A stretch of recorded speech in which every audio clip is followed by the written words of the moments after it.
নমস্কার, আমি doctor S A Mallick, আমি জেনারেল ফিজিশিয়ান। তো আজকে আমরা একটা হরমোন রিলেটেড রোগ নিয়ে আলোচনা করব, এন্ডোক্রিন প্রবলেম, থাইরয়েড প্রবলেম। তার মধ্যে হাইপোথাইরয়েডিজমটা আজকে আমরা আলোচনা করব, হাইপারথাইরয়েডিজমটা একটা অন্যদিন আলোচনা করব। তো হাইপোথাইরয়েডিজম কি? What is hypothyroidism? হাইপোথাইরয়েডিজম হচ্ছে আমাদের গলায় যে থাইরয়েড গ্ল্যান্ড আছে না, আমাদের গলায় একটা গ্ল্যান্ড আছে, এটা হচ্ছে থাইরয়েড গ্ল্যান্ড। এটা ওই আমাদের ভোকাল কর্ড মানে ভয়েস বক্সের সামনে থাকে এবং উইন্ড পাইপ এটাকে এমব্রেস করে থাকে, মানে এটাকে হাগ করে থাকে বলি, মানে এটাকে জড়িয়ে ধরে থাকে সামনে, প্রজাপতির মতো দেখতে, বাটারফ্লাই শেপেড। এটা এই গ্ল্যান্ডটা থাইরয়েড হরমোন সিনথেসিস করে।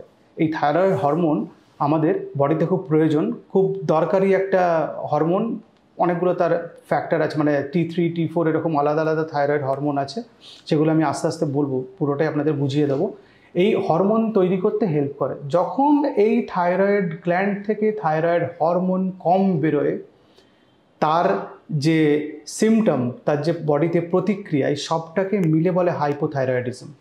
তাহলে হাইপোথাইরয়েডিজম হচ্ছে hypo functioning of the thyroid gland and less secretion of thyroid hormone, এটাকে হাইপোথাইরয়েডিজম বলে। আমরা যখন খাবার খাই তার মধ্যে আয়োডিন থাকে, সেই আয়োডিনটা থাইরয়েড গ্ল্যান্ডের মধ্যে ব্লাডের মাধ্যমে পৌঁছায়। এখন ব্রেনে পিটুইটারি, ব্রেনের নিচে একটা গ্ল্যান্ড থাকে, তার নাম হচ্ছে পিটুইটারি গ্ল্যান্ড বা পিটুইটারি গ্রন্থি। তার সামনের পার্ট থেকে মানে অ্যান্টিরিয়ার পিটুইটারি থেকে TSH বলে একটা কেমিক্যাল বেরোয়, যেটা থাইরয়েড গ্ল্যান্ডকে স্টিমুলেট করে এবং সেখান থেকে তারপরে T3 এবং T4 এই দুটো হরমোন বেরোয়। তো এই পুরো সিস্টেমটা কাজ করার জন্য আমাদের তাহলে কি কি ফাংশনিং থাকতে হবে? আমাদের পিটুইটারি ফাংশনিং থাকতে হবে, যাতে কি TSH বলে ওই কেমিক্যালটা বেরোয়, যেটা আমার থাইরয়েডকে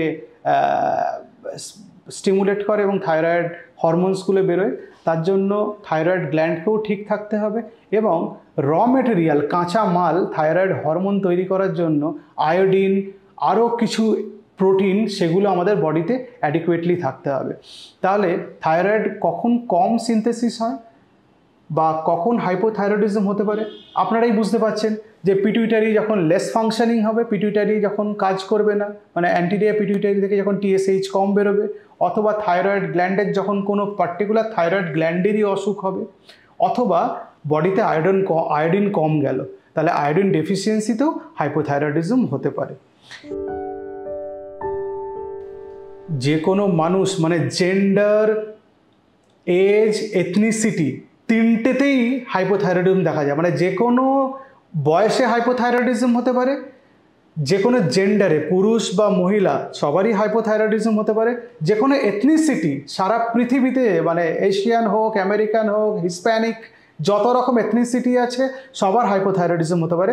তবে সাধারণত দেখা গেছে মহিলাদের যারা 60 বছরের কাছাকাছি, এদের বেশি হাইপোথাইরয়েডিজম দেখা যায়। আর দেখা যায় প্রেগনেন্সিতে হাইপোথাইরয়েডিজম বেশি দেখা দিতে পারে। আজকাল অনেক কম বয়সে due to many factors, many socio economic এবং এনভায়রনমেন্টাল ফ্যাক্টর, কম বয়সী ছেলে মেয়েদের মধ্যে হাইপোথাইরয়েডিজম দেখা যাচ্ছে। আমরা এতক্ষণ বললাম হাইপোথাইরয়েডিজম হচ্ছে hypo functioning of the thyroid gland, hyperthyroidism হচ্ছে hyper functioning of the thyroid gland. মানে যখন থাইরয়েড হরমোন বেশি পরিমাণে বেরোচ্ছে তখন সেটাকে হাইপারথাইরয়েডিজম বলে। হাইপোথাইরয়েডিজম যা যা করে, হাইপারথাইরয়েডিজম তার উল্টো করে। যেমন হাইপোথাইরয়েডিজমে আমাদের ওজন বাড়ে, হাইপারথাইরয়েডিজমে আমাদের ওজন কমে, হাইপোথাইরয়েডিজমে আমাদের লিথার্জি হয়, মানে আমাদের ঘুম পায়, হাইপারথাইরয়েডিজমে মানুষ একটু ওভার অ্যাক্টিভ থাকে, হাইপোথাইরয়েডিজমে কোল্ড ইনটলারেন্স হয়, মানে আমাদের ঠান্ডা লাগে, হাইপারথাইরয়েডিজমে আমাদের গরম লাগে, হাইপোথাইরয়েডিজমে আমাদের পালস রেট কমে যায়, হাইপারথাইরয়েডিজমে আমাদের পালস রেট বেড়ে যায়। সব কিছু উল্টো হয়। তো হাইপোথাইরয়েডিজম একটা আলাদা ক্লিনিক্যাল এন্টিটি, হাইপারথাইরয়েডিজম একটা আলাদা ক্লিনিক্যাল এন্টিটি, দুটোই একই থাইরয়েডের অসুখ নয়। হাইপোথাইরয়েডিজমে আমাদের বডির অলমোস্ট অল অর্গানস অ্যাফেক্টেড হতে পারে। আমাদের ঘুম পায়, লেথার্জি হয়, মানে সারাক্ষণ টায়ার্ডনেস থাকে, বডি মাসল স্প্যাজম হতে পারে, কনফিউশন হতে পারে, ফরগেটফুলনেস হতে পারে, আমরা ভুলে যাই, কোনো জিনিস মনে করতে পারছি না, সামনে রাখা আছে, খুঁজছি সেই জিনিসটা কোথায় গেল, থাইরয়েড হয়নি তো আপনার, তখন আমাদের মাথায় খেয়াল রাখতে হবে আপনার থাইরয়েড হতে পারে। চুল উঠে যায়, চামড়া খসখসে হয়ে যায়, এটাকে বলে টোড স্কিন। চামড়া খসখসে, নর্মাল আমাদের স্কিন যেরকম স্মুথ থাকে সেরকম থাকে না, একটু খসখসে হয়ে যায়। আমাদের কনফিউশন, ভুলে যায়, ফ্রগস ব্রেন বলে সেটাকে, ব্যাঙের মতো, মানে এক জায়গায় চুপ করে বসে আছি, চোখটা আধো বন্ধ করে, ভাল লাগছে না কাজ করতে, উইক হয়ে গেছি, চুল পড়ে যাচ্ছে, অনেক চুল ছিল, হঠাৎ করে দেখি চুলগুলো সামনের দিকে ফাঁকা হয়ে গেছে, মাথার মাঝখানে চুল নেই, এগুলো হাইপোথাইরয়েডিজমের ফিচার। সব কিছু ঠিকঠাক চলছিল, এখন সকালবেলা উঠে পেট পরিষ্কার হয় না, অনেকক্ষণ পটি করতে বসে থাকতে হয়, কনস্টিপেশন হচ্ছে, এগুলো হাইপোথাইরয়েডিজমের ফিচার। আর কোলেস্ট্রলের প্রবলেম হতে পারে, তার জন্য বুক ধড়ফড় হয়, ব্লাড প্রেশার বাড়তে পারে। হাইপোথাইরয়েডিজম থাকলে অনেক সময় ডায়াবেটিস তার সঙ্গে অ্যাসোসিয়েটেড থাকে, ব্লাড সুগার হয়েছে কিনা সেটা খেয়াল রাখতে হয়। মোস্টলি দেখা গেছে মেজরিটি অফ হাইপোথাইরয়েডিজম অটোইমিউন, মানে আমাদের রক্ত বিদ্রোহ শুরু করে দিয়েছে থাইরয়েড গ্ল্যান্ডের এগেনস্টে, মানে থাইরয়েড গ্ল্যান্ডের ডিস্ট্রাকশন হচ্ছে, থাইরয়েড অনেক কম তৈরি হচ্ছে, থাইরয়েড হরমোন অনেক কম তৈরি হচ্ছে, এটাকে বলে অটোইমিউন থাইরয়েডাইটিস বা হাশিমোটোস থাইরয়েডাইটিসও বলে, এটাকে ক্রনিক লিম্ফোসাইটিক থাইরয়েডাইটিসও বলে। একই রোগের আলাদা আলাদা নাম। মোস্টলি হাশিমোটো থাইরয়েডাইটিস কী করে ডায়াগনোসিস হবে? ব্লাড টেস্ট করলে দেখা যাবে TSH বেশি, T3 T4 কম, আর কিছু থাইরয়েড অ্যান্টিথাইরয়েড প্যারক্সিডেজ অ্যান্টিবডি, অ্যান্টিথাইরোগ্লোবিলিন অ্যান্টিবডি, এগুলো অ্যান্টিবডিগুলো পজিটিভ আসতে পারে, সেগুলোতে ডায়াগনোসিস হবে। আরও কিছু কিছু রোগ আছে সেগুলোতে থাইরয়েড প্রবলেম হয়। আসলে থাইরয়েডের যে কজটা দুটো ভাগে আমরা ভাগ করে দিতে পারি, একটা প্রাইমারি কজ, প্রাইমারি হাইপোথাইরয়েডিজম, আর একটা সেকেন্ডারি হাইপোথাইরয়েডিজম।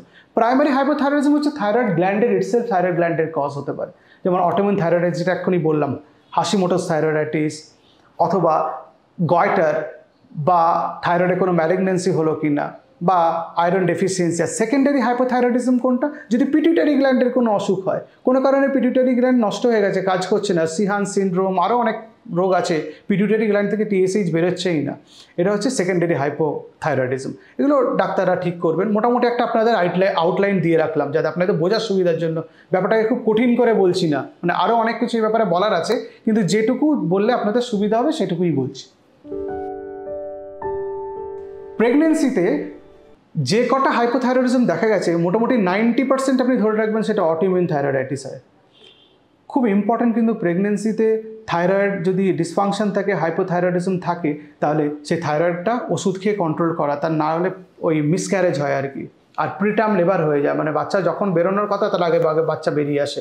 প্রিটার্ম লেবার হলে বাচ্চা তো ছোট বাচ্চা বেরোয়, তার অনেক হেলথ কমপ্লিকেশন সেগুলো হয়। সুতরাং প্রেগনেন্সি যদি আপনি প্ল্যান করেন তাহলে আপনি থাইরয়েড টেস্ট করে দেখে নেবেন আপনার থাইরয়েড ঠিক আছে কিনা, অথবা আপনি যদি প্রেগনেন্সি আপনার ডায়াগনোসিস হলো তাহলে আপনি সেটা নিজে থেকে চেক করে নেবেন, বা আজকাল তো ডাক্তারবাবুদের কাছে গেলে থাইরয়েড চেক করা হয়, সেটা দেখে নিতে হয়।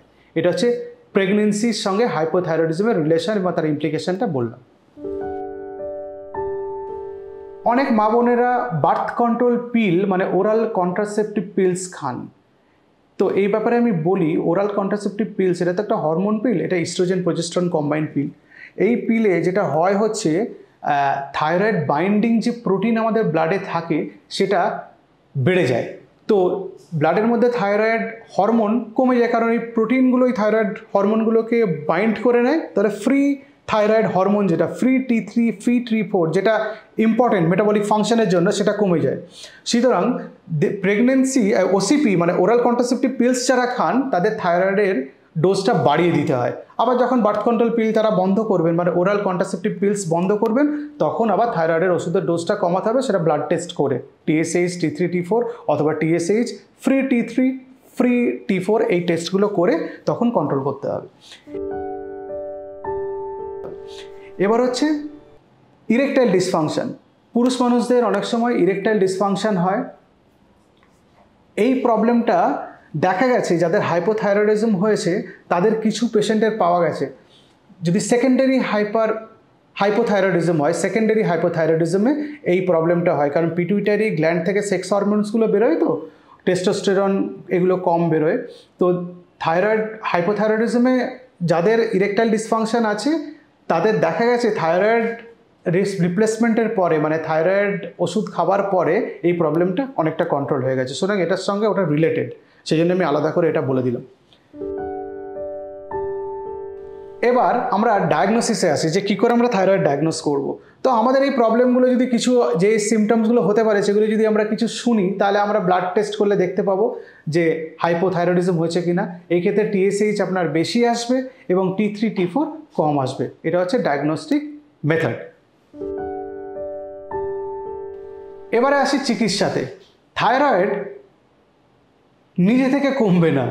খুব কম যদি আপনার হাইপোথাইরয়েডিজম থাকে তাহলে আপনি ওষুধ কিছুদিন অ্যাভয়েড করে দেখতে পারেন, কয়েকদিন বাদে সেই ব্লাড টেস্ট করে আবার দেখতে পারেন। বেশিরভাগ ক্ষেত্রেই thyroid replacement therapy is the treatment.